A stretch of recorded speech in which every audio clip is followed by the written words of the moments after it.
অন্যদিকে আরজি করে ধর্ষণ খুনে তদন্ত এবার ধৃত সঞ্জয় রায়ের দাঁতের ফরেনসিক সিবিআইয়ের নিহত চিকিৎসকের চোয়ালে কামড়ের উল্লেখ। আমরা জানি যে ময়না তদন্তের রিপোর্ট সামনে এসেছিল, তরুণী চিকিৎসকের সেই ময়না তদন্তের রিপোর্টে কামড়ের উল্লেখ ছিল।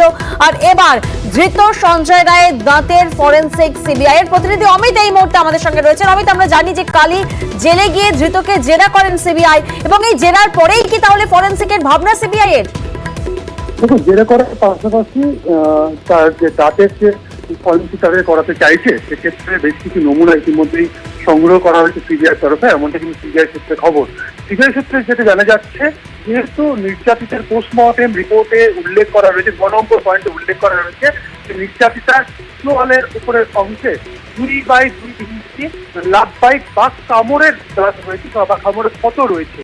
সেই ক্ষত আদতটা কি সঞ্জয় দাঁত থেকে সেই ক্ষত হয়েছিল? সঞ্জয় কি কামড়েছিলেন সেখানে? সেই ক্ষতটা এক্সামিন করার জন্যই সঞ্জয়ের দাঁতের ফরেনসিক তারা করাতে চাইছেন, এমনটা কিন্তু সিবিআই সূত্রে খবর। ইতিমধ্যেই গতকাল সংশোধনের দ্বারে গিয়ে তাকে জিজ্ঞাসাবাদ জেরা করার পাশাপাশি তার দাঁতের বেশ, অর্থাৎ 2x2 ইঞ্চি যে ক্ষত পাওয়া গেছে সেই ক্ষতের মাপ মিলিয়ে দেখতে চাই তদন্তকারীরা। তাই এবার ধৃত সঞ্জয় রায়ের দাঁতের ফরেনসিক সিবিআইয়ের।